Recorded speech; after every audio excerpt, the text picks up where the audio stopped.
Good, we're here to make some noise today. My name's Ed. Welcome to Wake Up Washington. Let's have a little noise for that, shall we?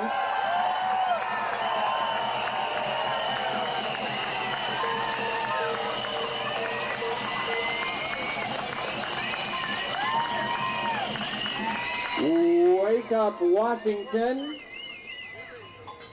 is an event put on by a coalition of groups who like civil liberty and human rights more than they like extended war.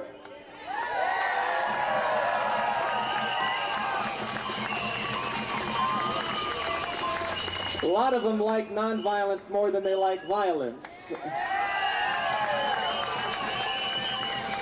That's the kind of event we hope to have today. A lot of the groups are with us here. We'll be pointing some of them out later. We'll be identifying them. We'll be talking for a while, and our goal is to wake up, what do you think, just Washington? No, I wouldn't think so. I wouldn't think so. Our goal is to wake up America.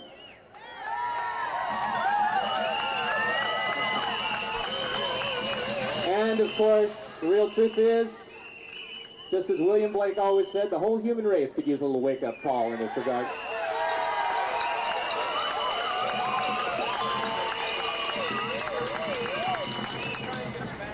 We've gotten some calls that were concerned that this was an anti-sleep rally. I don't think so. There's all kinds of sleep. There's the sleep, the deep sleep of the blessed and the true in heart. That's how I sleep. How about you? There's the sleep of reason. We've all been there probably. Then there's the sleep of ignorance and the sleep of too much comfort bought at other people's expense.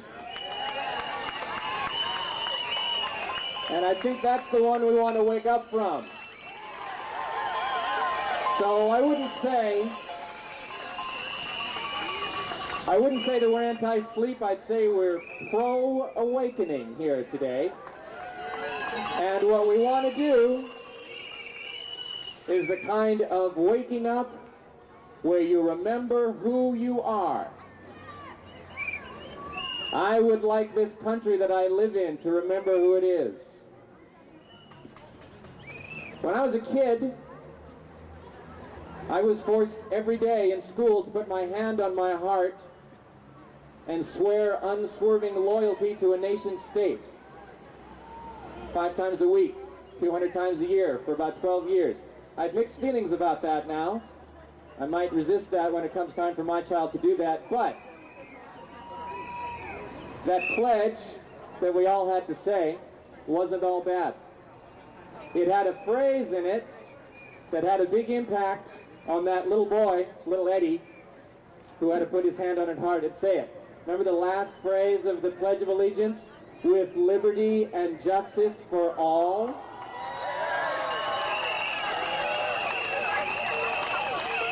I think that phrase really hit home to a little boy with a little boy's extreme sense of fair play. I think it made a lot of sense to a little kid. And as a little boy, my little Eddie really thought that that was the kind of country he was living in. One that was devoted to liberty and justice for all. Little Eddie was unaware that as a white American male, he already had more access to that liberty and justice than most people in the world, or even most people in his own country. Nonetheless, Eddie continued to believe that he was living in that kind of country. Little Eddie has been very disappointed over the years. Little Eddie and the somewhat larger and older Eddie are also still sometimes disappointed and discouraged. When we learn about the number of men, women, and children in the country of Iraq who are dying every month, 5,000 or so on average, while Iraq continues to be bombed by American-made bombs. When we hear about both people and legitimate food crops in Colombia being destroyed by American-made helicopters.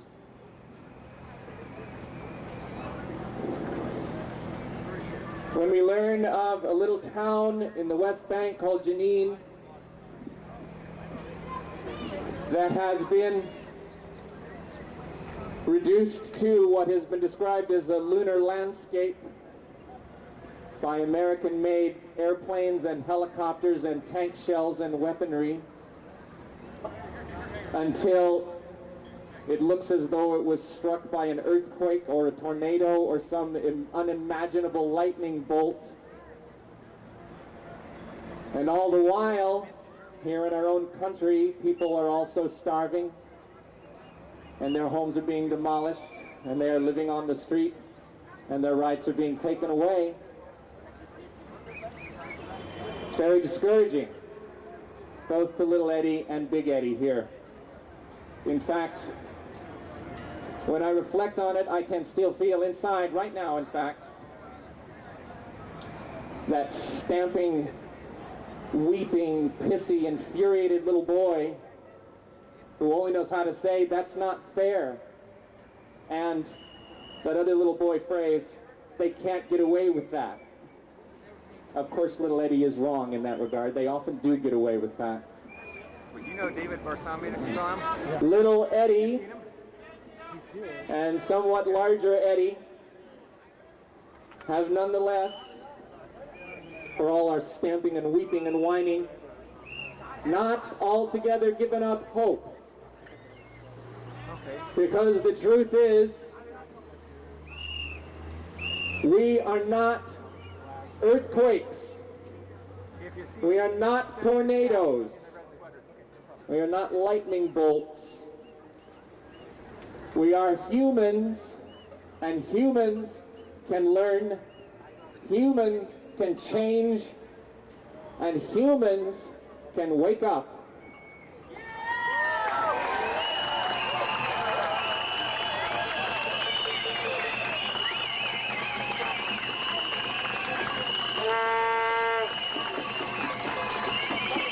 And also,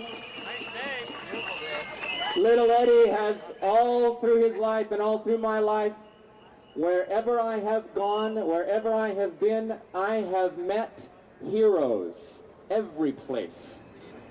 Quiet people mostly, not like me. People devoted to that funny little phrase in the Pledge of Allegiance, liberty and justice for all. We live on a bigger planet now, so that phrase has had to be changed to liberty and justice for all the creatures of this world and beyond. How about if I say that one more time? Liberty and justice for all the creatures of this world and beyond. And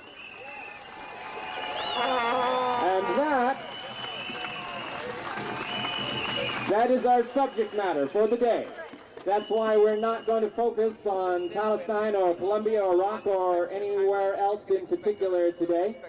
We're going to take a broader view, though we're going to mention a lot of places and a lot of things. We've got some talkers, we've got some music, and when we're ready, when we're properly built up, we will give out that wake-up call for Washington and America and the human race. To start us off, Jerry Haynes, registered nurse. She's a healthcare professional. She's the president of Washington Physicians for Social Responsibility. She's been both to Israel, Palestine, and to Iraq. Please welcome Jerry Haynes.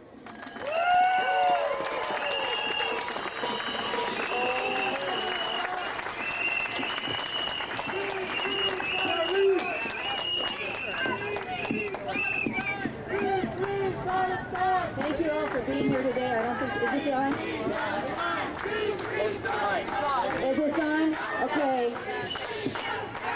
You know what? If you'll be quiet for just a minute, I'd be grateful. Thanks. We need justice and peace for all. I'm here to represent Washington Physicians for Social Responsibility, a local organization representing a national organization, representing an international organization of physicians and other healthcare people who work for the prevention of nuclear war and the prevention of war involving all weapons of mass destruction. Our local organization has now supported 3 delegations to Iraq, and there will be 18 to 20 of us going back to Iraq next month, where we know that because of the economic sanctions perpetrated by the United States of America, at least 500,000 children have died. That's a number that's pretty hard to get your mind around. 500,000 children. Children dying every day because they don't have access to clean water or enough food or good medical care. We are complicit in this problem. But the United States is complicit in many things, and we want to be proud to be citizens of this country. So therefore, when I'm talking to you today, I want you to think about this. When your alarm clock goes off in the morning, lots of us don't want to wake up to it. In fact, in my family, I wake myself up before the alarm clock because I can't stand the alarm clock. Think about what the alarm clock says to you today. Many of us feel disempowered in this present government. And I'm not just talking about the Republican government. I'm talking about the government of multinational corporations and the government of greed and power.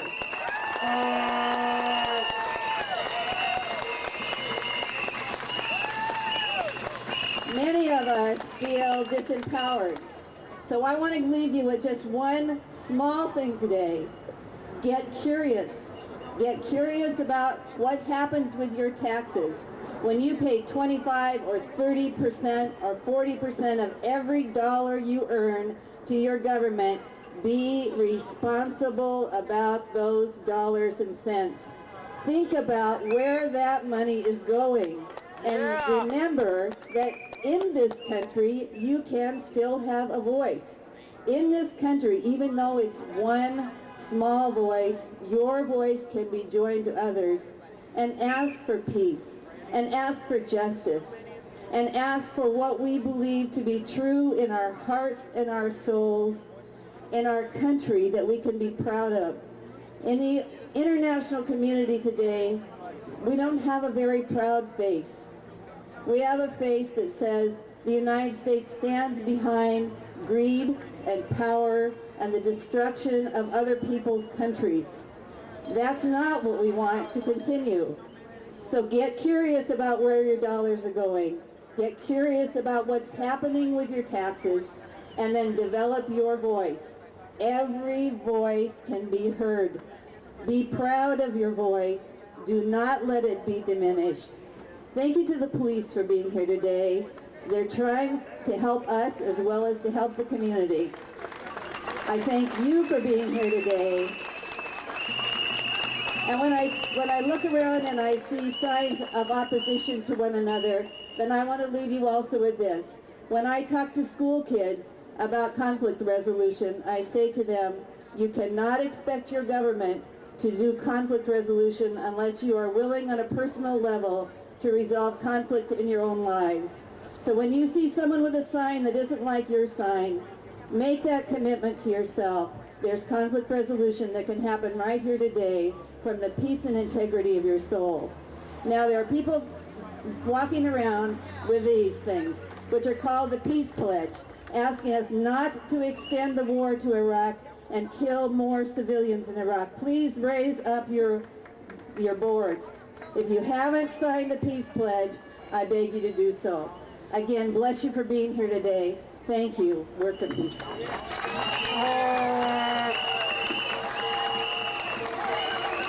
Three hands. Next up, Martin Fleck is the Executive Director of Washington Physicians for Social Responsibility. He's also the convener of the Northwest Disarmament Coalition, which he co-founded in 1992. Says here, he's had a long time involvement with nuclear disarmament and led the Live Without Trident effort to keep nuclear weapons out of Seattle's Seafair celebration in 2000. We seem to have one here today, but he's doing a middling job. Martin Fleck.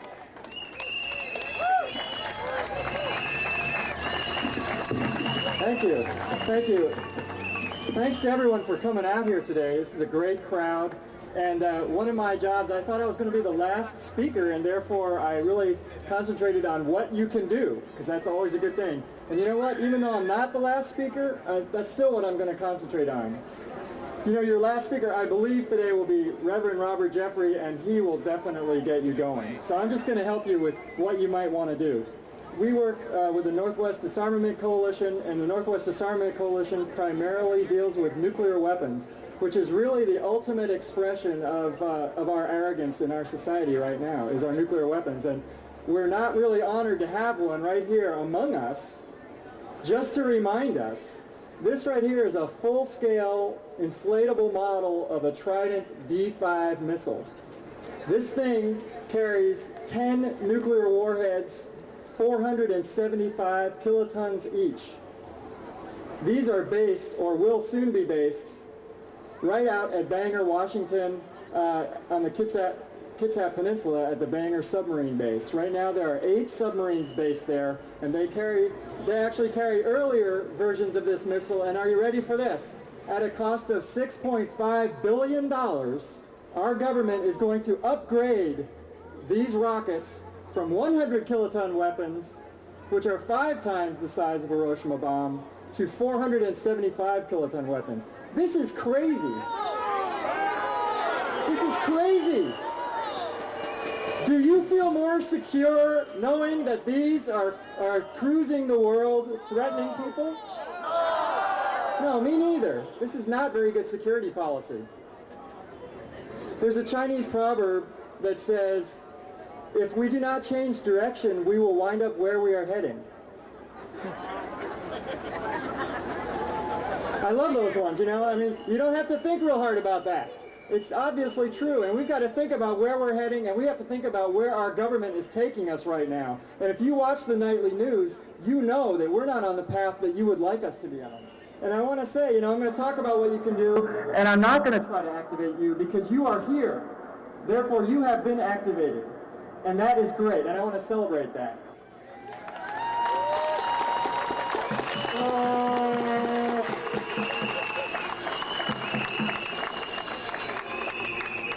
So where are our current policies taking us? Well, right at this moment, the United States is trashing international treaties, such as the Non-Proliferation Treaty, the Comprehensive Test Ban Treaty, the Kyoto Accords. We are continuing to embrace nuclear weapons a decade after the end of the Cold War. We were told, well, these are a necessary evil because we need to deter the evil empire. That's what we were told 12 years ago, 20 years ago, 30 years ago. Why are we still being told that? We are fattening the military budget, $48 billion additional this year for a total of $396 billion worth of defense budget. Do you feel more secure? No! Me neither. We're declaring an open-ended war against whomever we choose. We are recklessly forging ahead with a Star Wars plan that will put weapons into space. The policies of this administration are taking us all down a road that leads to very dangerous terrain. And that's what we need to work on. We need to reverse this trend. You know why you're here. You know what you're upset about. The question is, what are we going to do about it? I just want to point out something, because I've been studying these nuclear weapons ever since I got out of college. And it's insulting to me that I still have to work on this issue, which should have been solved before I was born in 1958.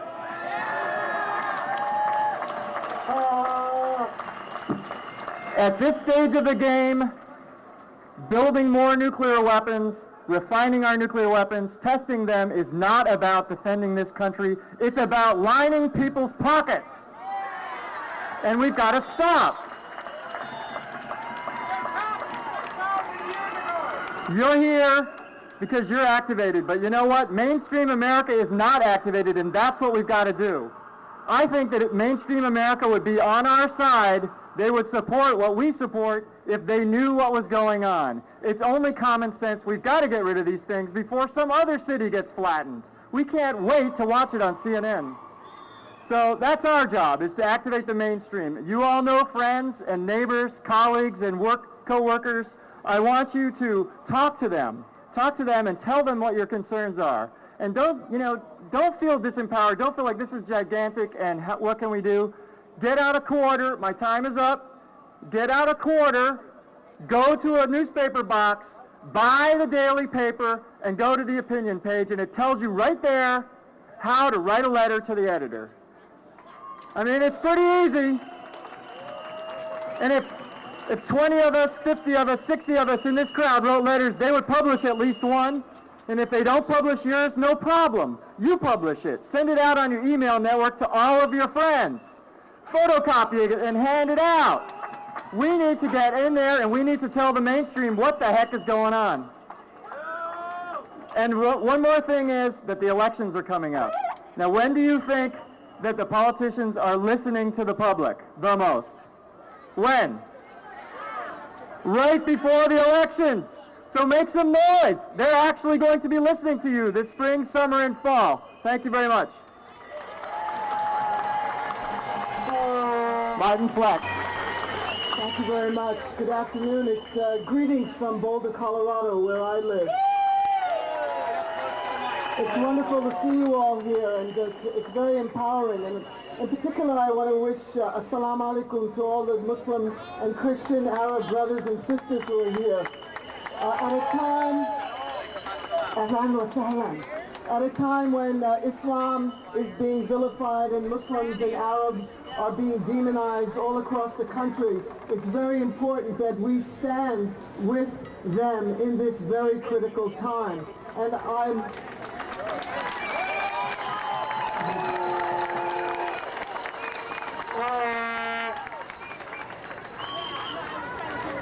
Martin Luther King Jr. once said that peace is not simply the absence of war. Peace is not simply the absence of war. It is the presence of justice. And there will be no peace in the Middle East until the 35-year-old occupation of Palestine ends. There must be justice for the Palestinian people.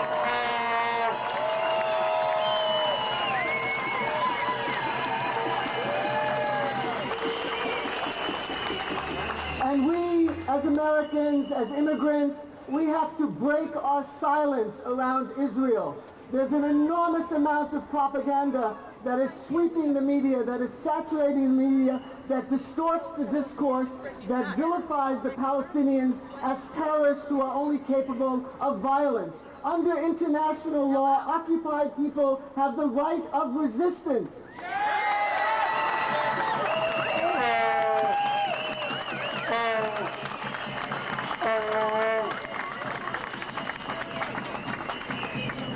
And cutting off the $5 billion of aid to Israel is one way to affect change in the Middle East.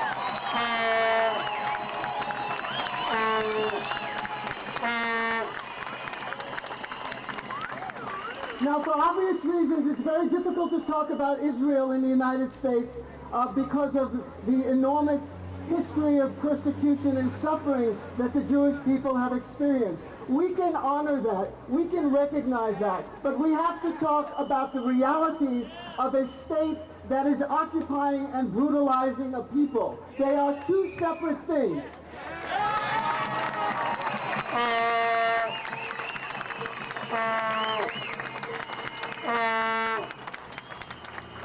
Angela Davis said that victimization cannot be permitted to function as a halo of innocence. You cannot wrap yourself in the suffering of the past in order to perpetuate the suffering and oppression of a people today. We have to separate those things.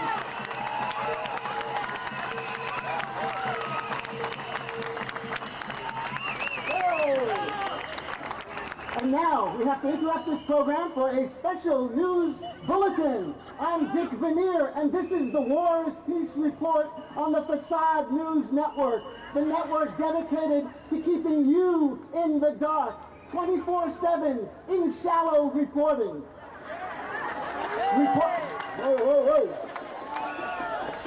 Reports coming into our newsroom indicate that the combined air forces of Cuba, Panama, Haiti, Nicaragua, and other Central American and Latin American countries are attacking the United States. They say they are targeting a terrorist training camp in Fort Benning, Georgia, the School of the Americas.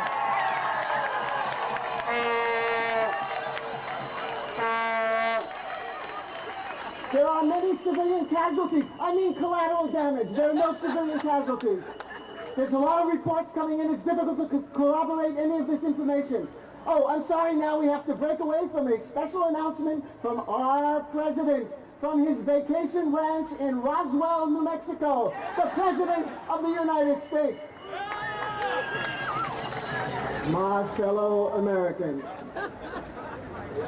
as I was watching the NBA playoffs, Vice President Cheney called me to tell me of this attack on our great country. I want you to rest assured that we are in full control, and I would like you to resume your normal shopping schedules.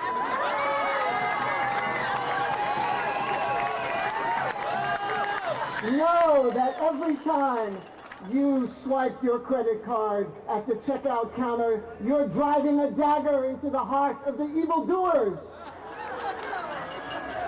Rest assured we're in complete control. We will prevaricate as we have always prevaricated. These colors don't run, ladies and gentlemen.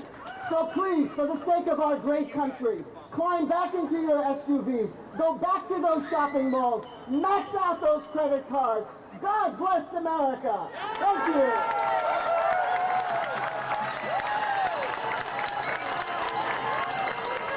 And come this evening at Kane Hall at 7 o'clock. I'll be speaking there with a bunch of other great people from the International Socialist Organization. Kane Hall at 7 o'clock. Thank you and carry on. Solidarity. Our next speaker, Reverend Harriet Walden, founded Mothers Against Police Harassment back in 1990. It's now Mothers for Police Accountability. Works with a wide coalition for reforms in the interaction between the police department and the rest of us. Reverend Harriet Walden.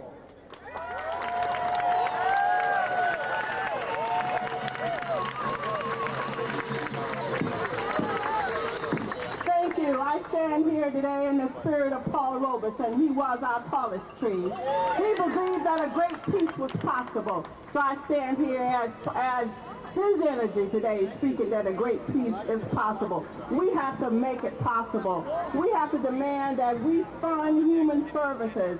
It's not right for Americans, for the people in America not to have health care. It is not right for the schools to have to have to bring all that junk into schools to be able to, for our kids to not be healthy so they could buy books. It's not right for people not to have health care. This is a country where it is wealthy. We have to demand that the wealth be spent on the people. We have to demand that an end to war, because we know that war has not been able to bring peace. When you get home, get out your calculator and count how many people have died in 1,000 years and tell me, has it brought peace? War does not bring peace. Killing does not bring peace. You cannot bomb people back to the Stone Age who was already having a hard time and think you're going to get peace. The way you get peace in the world is that you practice the principles that we say we believe in. We say we believe in justice and kindness and peace and tolerance and gentleness. That's what brings peace to the world. Violence does not bring peace. We have to get that down. Violence does not bring peace. Violence does not bring peace, and we have to be willing to say it and say it over again. And as of today, we're going to have a new acronym for WAR, W-A-R. It stands for the people of the world are restored. The people of the world are being restored. We demand it. We demand a stop to this madness now. The robber barons are in charge of America. When they're done, it won't be clean water. It won't be clean air, and they plan on going to Mars in the space station, buddy. Please believe it. The elite is planning on leaving us with an Earth that's not livable. Okay? That's what they're planning on doing. We need to wake up and understand that space station up there is something else that's going on. They plan on leaving us with a world where the water is gone, and now they want to sell water on the spot market. Are we going to allow them to sell a natural resource like water on the spot on the market? And people in the world won't have water to drink? No, we're not afraid. We're just not afraid. This is a wonderful time to be alive because the people now, we're standing up. I mean, we've always stood up. I mean, that's the wonderful, beautiful thing about it. You know, the media doesn't let everybody know how much people have stood up. They stood up 50 years ago. You know, they stood up 100 years ago. I'm wearing a button that someone gave me for Sojourner Truth. She stood up a long time ago. You know, everything you got in this country, you got because people stood up. You got everything we got because people stood up. They stood up, they stood up, they stood up, they stood up, they stood up, they stood up, they stood up, they stood up, they stood up, they stood up, they stood up, they stood up, they stood up. God bless you. Okay, next up, one of the Palestinian Americans who's been willing to appear in public with the rest of us today. Lina Khalaf Tafaha is a volunteer with the American Arab Anti-Discrimination Committee, is a Palestinian American born here in Seattle. Lina Khalaf Tafaha.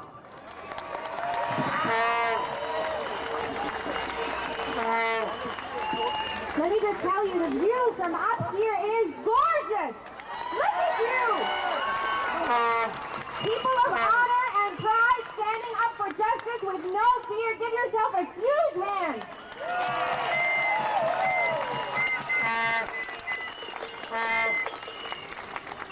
I'm speaking to you today in honor of many people, namely those who have lost their lives in Jenin and in Nablus and all over Palestine under the boot of Israeli occupation.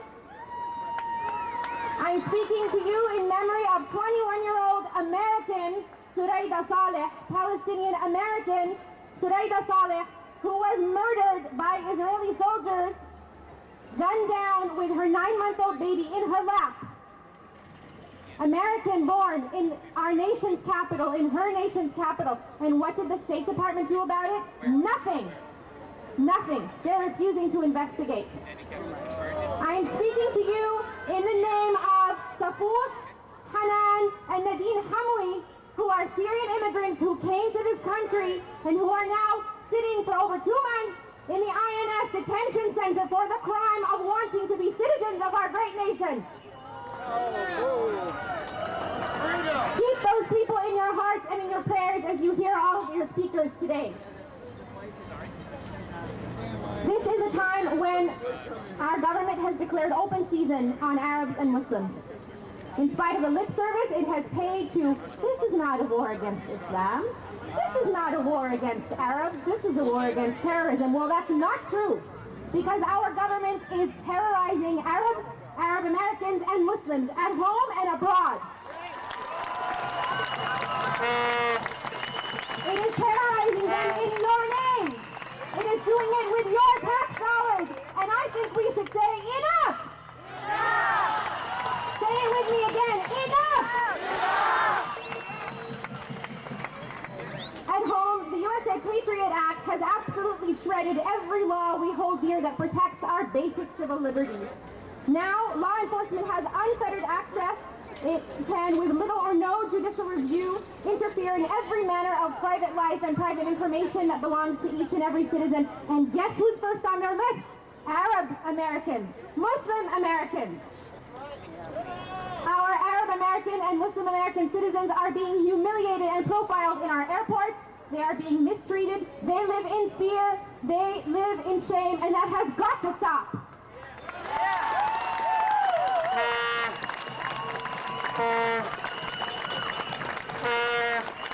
One of the worst things that has happened as a result of the USA Patriot Act is that the definition of the word terrorism in there is so vague that it enables our government to view as a terrorist almost anyone who disagrees with it.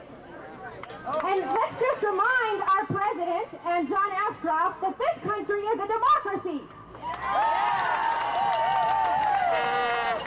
And we have the right to disagree, and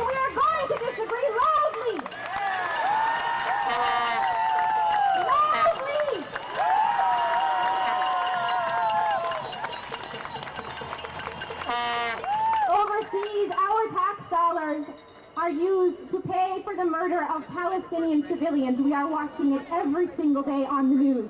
In spite of the media's coverage, which refers to the massacres in Jenin as elusive truth. I don't know what's elusive about the truth about a massacre when there are dead bodies under the ground. In spite of everything you hear on your mainstream news stations and radio stations and read in mainstream newspapers, there is a war that is being waged, a war of extermination against the people of Palestine, and it is being done in your name and with your tax dollars.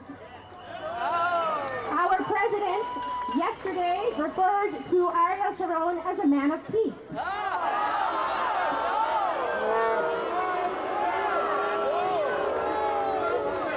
But we know the truth. We know who Ariel Sharon is.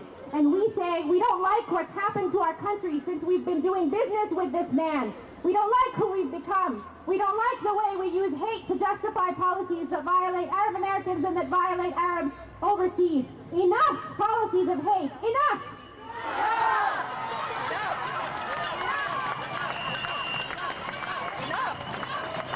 I want to clarify a very important point. A number of people have asked questions about concerns about anti-Semitism. And let me just be very clear on 3 key points. Number 1, there are no haters here today. Let's say that loud and clear. There are no haters here today. Number 2, it is not anti-Semitic to criticize the murderous Israeli government. It is an act of moral obligation.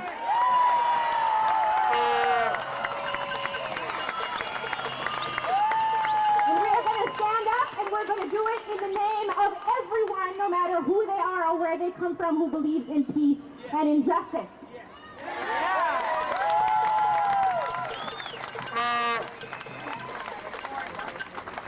And I want to leave you quickly with a few words from the Bengali poet Tagore, who spoke about what he wants his nation to become. This is a prayer for our country today. This is an adaptation of his words. He says, "Where the mind is without fear and the head is held high, where knowledge is free, where the world has not been broken up into fragments by narrow walls, where tireless striving stretches its arms towards perfection, where the mind is led forward into ever-widening thought and action, into that heaven of freedom, let my country awake." Thank you.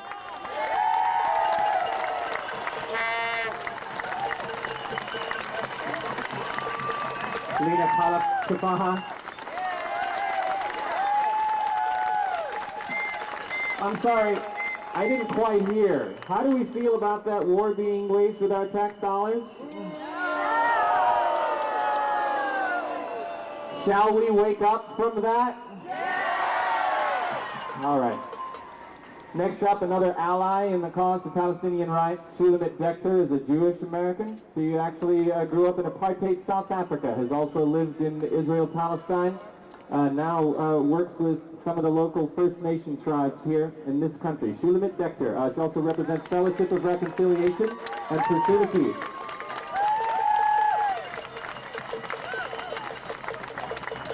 Thank you. It is very moving for me to be here today. This is a sea of people, and there are similar gatherings in many other places. We are together, and I am very honored to be here. I'm a Jewish woman with family in Israel, and I declare that I am pro-Palestine and pro-Israel.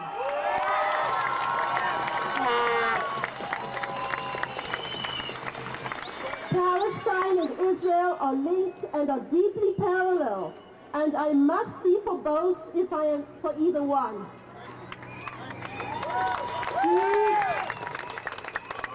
Jews and Palestinians have in common a history of being used very cruelly as a tool for other interests, and a profound yearning for the dignity that comes of having a homeland of their own.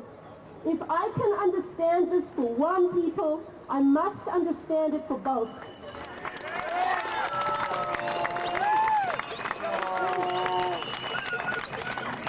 It is deeply moving to me that Israeli reservist refuseniks are declaring that they will not participate in the continuing imposition of the Israeli occupation.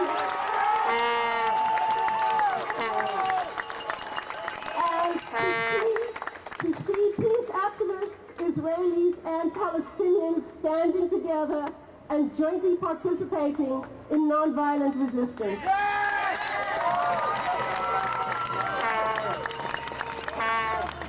I have the benefit of having lived in South Africa and Israel and the United States, and I have witnessed much injustice and oppression, and also witnessed the power of people's yearning to breathe free. The South African experience of a relatively peaceful transition to democracy, something undreamt of a generation ago, has taught me to be hopeful. Apartheid is a South African word, but we see injustice and discrimination in many forms, in many places. We see it imposed on the Palestinians, and we see it here in this country, in the United States, in the disparities of access to housing and education and health care, and particularly in the criminal injustice system. And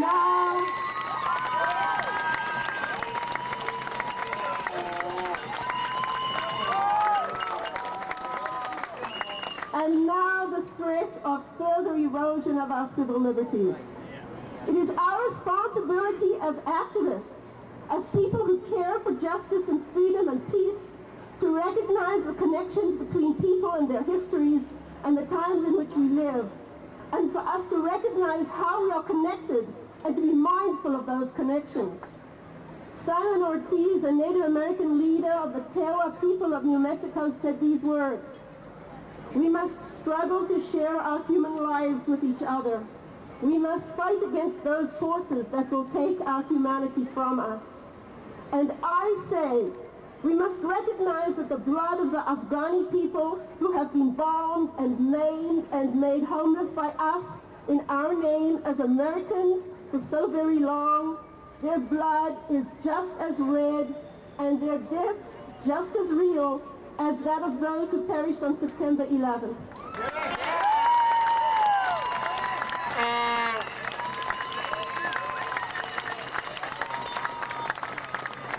What inhumanity is it in us that prevents us from recognizing this truth? How can we mourn the deaths over here and not over there? Why is something called terrorism when it happens here and not when we do it to others?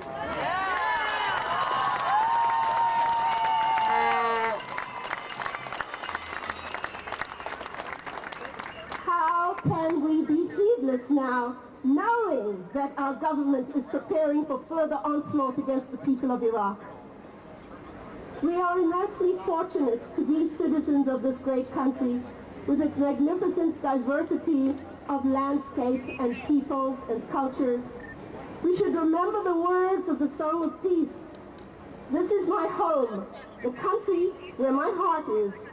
Here are my hopes, my dreams, my holy shrine. But other hearts in other lands are beating with hopes and dreams as true and high as mine. Thank you very much. Okay, to get us a little revved up toward our final wake-up call, we have the senior pastor of the New Hope Baptist Church, co-founded the African American Jewish Coalition. Needs very little introduction to this crowd, I think, Reverend Robert Jeffrey.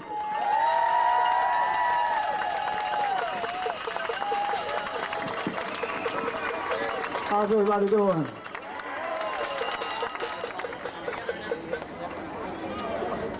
Today, we have come to the point in the human evolution of man when we must rethink our ageless preoccupation with the use of violence as an ultimate deterrent. Justice can never be determined solely by the size of our bombs or our bombers. Real justice can only be achieved when there is economic, social, and geographical fair play. Worldwide justice achieved solely through force will leave our world with the same justice inequities now being experienced today by the poor all over the world, including America. Whether it is African Americans now forced to confront the racial murders perpetrated on it, its community by police forces from LA to New York, or the homeless Palestinian teenagers shot to death yesterday in the West Bank for not obeying an Israeli forced curfew. Injustice is just injustice. Creating fear and dread is not the way to secure the future of our planet. It is quite simply in this world of infinite weapons, like throwing nitroglycerin into your next door neighbor's home and hoping that your home is not destroyed by the ensuing explosion. The fear that you create for the other becomes a prison from which you may never escape. We can escape the rule by terror only when we accept our ultimate exposure to its consequence. There is simply no place left to hide in this world in which we presently live. The availability of modern technology in juxtaposition with the close proximity of people brought about by modern travel and the internet has rendered protective isolation virtually impossible. Terror no longer works. Violence no longer works. Whether it is the racists who burn down churches, the anarchists who bomb buildings, or the nation that practices blitzkrieg terror, whether it is suicide bombers or the state-sponsored reign of terror now being perpetrated by jets and Apache helicopters, does not work.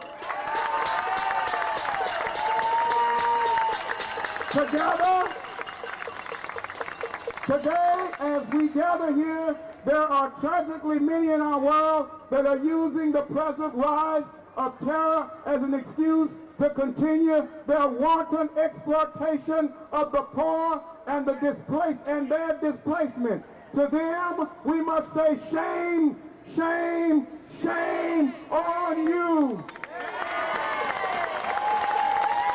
Shame on you. Shame on you. Shame on you.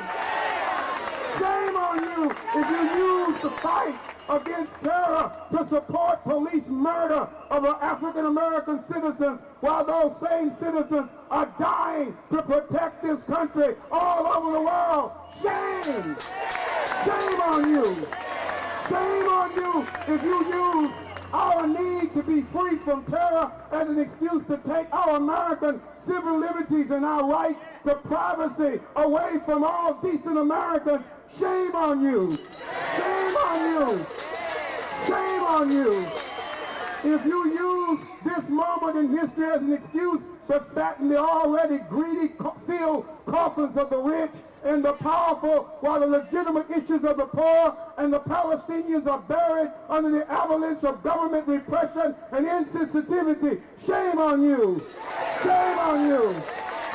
We cannot allow this war against this war against terrorism to be, this so-called war against terrorism, to be taken over by those whose sole desire is to wage war against the poor, war against the helpless, war against the landless. We cannot allow them to use our natural disdain for terror as an excuse to legitimize their greed and their self-centered aspirations.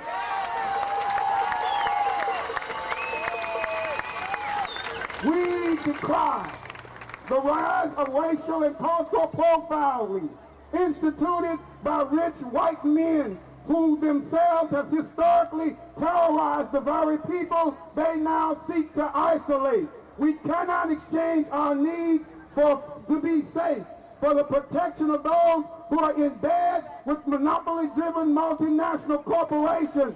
These are corporations whose only desire is to turn the world's population into willing drones in their service and their self-centered interests and their self-centered needs to make more money. Shame! Shame!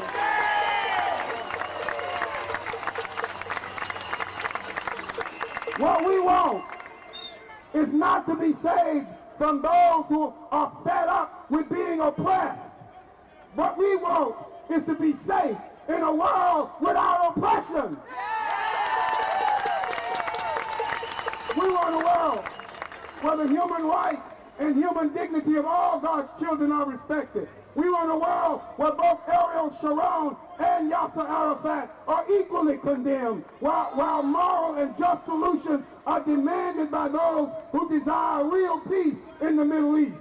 Let us create a world beyond the arrogance of might makes right, that gives Ariel Sharon a false sense of moral authority over Yasser Arafat. If Arafat is one, Sharon, you are one too.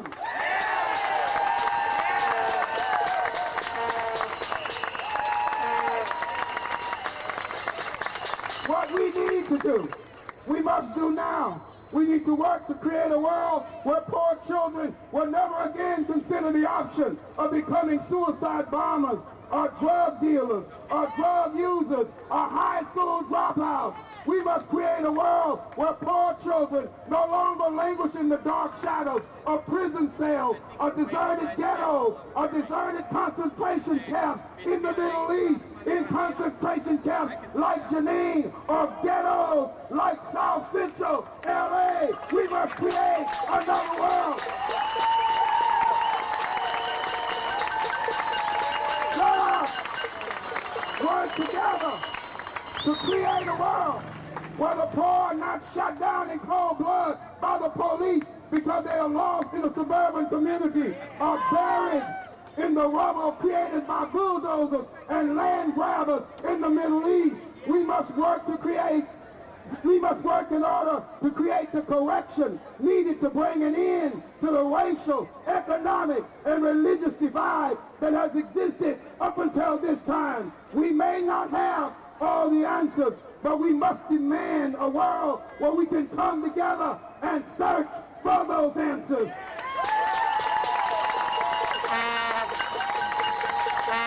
We must work together, struggle together as equals, because our real enemy is not just terrorism, but presumptuous isolationism. This is isolation. This is isolated problem solving, limited by racial, social, and geographical concerns. We must come together, for no longer can we be islands to ourselves. No man is an island to himself. No nation, no people can stand alone. Each man's joy is joy for me. Each man's grief is my own. We need each other. We need each other. We need each other. On which we can depend.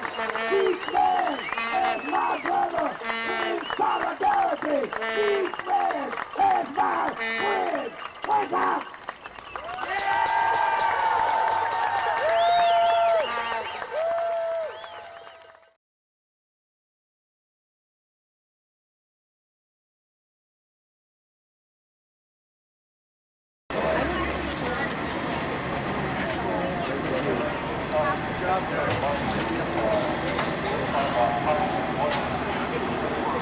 See your face, I don't know what it is.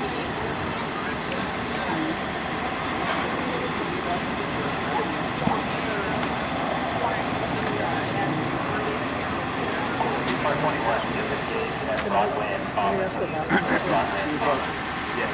Well, sure. She was just right over here by the side of that building. I'm not sure. It's on Thomas, just before Broadway. And 3 cops just grabbed her. I don't know if she had said something. I don't know what provoked it. But I believe she was just saying her rights as an American. And they manhandled her. A small little thing, 3 cops on one little girl. It was rough.